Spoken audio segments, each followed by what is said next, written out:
Joining us now is Nathan Sheets, Citi Research Global Chief Economist. Nathan, it's good to see you. I guess I'd just cut to the chase and ask you, all things considered, are you completely opposed to lowering rates right now? Because it depends on your perspective, I know, but I could almost argue for it, which would be fitting that the president could actually be right, maybe not for the same reasons that I think they should be cut. What do you think? Well, this is a great question. My sense is that the economy is being hit by a stagflationary shock. And what does that mean? Well, that means we're going to see upward pressure on prices and inflation and downward pressure on GDP and growth. And, the Fed is kind of torn in two directions at the moment. And I think the policy prescription here is to wait and see. Indeed, I think if the Fed cut rates, you'd see higher longer-term rates, and you'd likely to see a lower equity market. But over time, say by the end of the year, I do expect that the Fed is going to be cutting. So I agree with the direction, but just not with the timing. I don't think now is the time. We've got to see a little bit more of this tariff play through. We're asking too much of the Fed to be able to see the future. That's what I wish they could do. Because if we are, I was just saying that tariffs could be a one-shot price increase, but the GDP slowdown could last longer because of the uncertainty and be more long-lasting. So I thought the risks were greater on that side of things, and it'd be great to get out ahead of that. But the Fed, like when they needed to raise rates, they didn't have a crystal ball then either. And it's always in the rearview mirror, and I don't think you can really be like the most phenomenal Fed chairman in the world would be if you could see out 6 months, but they can't. Yeah, and I entirely agree with your analysis there. I think that the growth shock is more severe. It's likely to be more long-lasting here. But before the Fed can really pivot hard in that direction, it's got to make sure that inflation expectations are well anchored and that the markets and that the bond markets are convinced of that. So it would be helpful if the Fed had that crystal ball. It would equally be helpful if the bond market had that crystal ball and gave the Fed that latitude. But given where we are at the moment, I really think it would be a risky strategy for the Fed to try to get too aggressive on the cutting side of this at the moment. But again, over time, I think that's likely to be where they're going to land by the end of the year. Much more probability that rates are lower rather than higher. Then what was the president and all the president's men, actually it was really not all of them, but at least Kevin Hess said, what was that about? And do we ascribe some type of I don't know, some gaming the system or massaging things for him to say that in case the economy does weaken, he can say, I told you it was Powell's fault? Or is it just a real estate guy?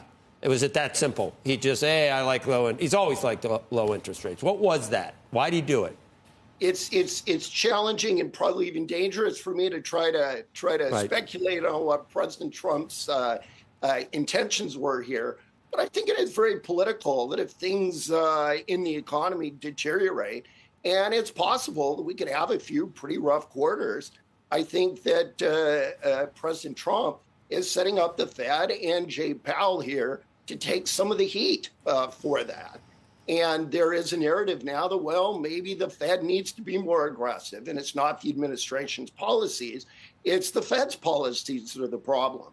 I don't share that view, but that's a narrative that it feels like the administration is advancing. And as you've said, it's a competing one.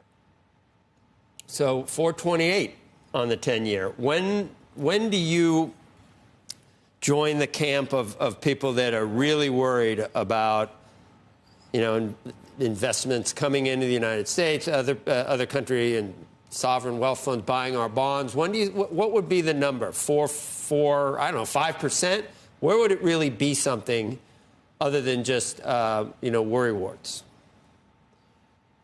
My sense is that we are in a place where a lot of foreign investors are kicking the tires of long-held presumptions about U.S. exceptionalism. Now, at the end of the day, my view is that there really isn't anywhere else to go. I don't think the world has been in love with treasuries or in love with the dollar over the last 10 or 20 years, but there's just not yet viable alternatives out there for the broad swath of the investment community. So I do think it's going to manifest itself in rates. And if I were to see, say, a 5% 10-year, that would make me very anxious and suggest that there's something here going on that's more pernicious and deeper than just ongoing kind of market adjustments to a tariff policy. And then when you talk about that, what you just said, that just goes for the dollar too? Same thing, same animal? Yeah, the dollar is really, this has been an extraordinary episode in that we thought, based on our theoretical models for what they're worth, we thought that the dollar was going to appreciate in the face of tariffs. And instead, we've seen a marked depreciation of the dollar. And what's happened? Well, as I've said, foreign investors are putting a higher risk premium on U.S. assets, and they've been selling. And that's put downward pressure on the dollar. And the dollar's been strong. If this were to continue in this kind of a trajectory for several more months, I don't think, again, it's imminent. But if it were to continue for a while, then I'd again start to worry that maybe we're losing confidence here in a deeper and more sustained way than just the adjustment associated with this tariff policy. Hey, Nathan, I think it's interesting, too, that this is happening while the ECB cuts rates, but our Federal Reserve is not looking to do that just yet. What happens if the Federal Reserve cuts rates? So the comparison with the ECB is one that's very important.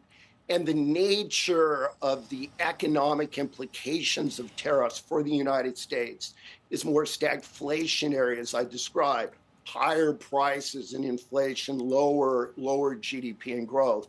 But for Europe, the implications of these tariffs, it's disinflationary. Oh, I'm sorry. I mean the implications for the dollar if we were to cut rates. So if we were to cut rates at this stage, I think it would reinforce the weakening of the dollar.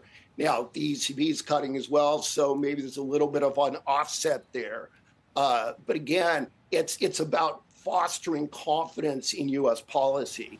And to the extent that we undercut that, then that risk premium that I described is going to be higher.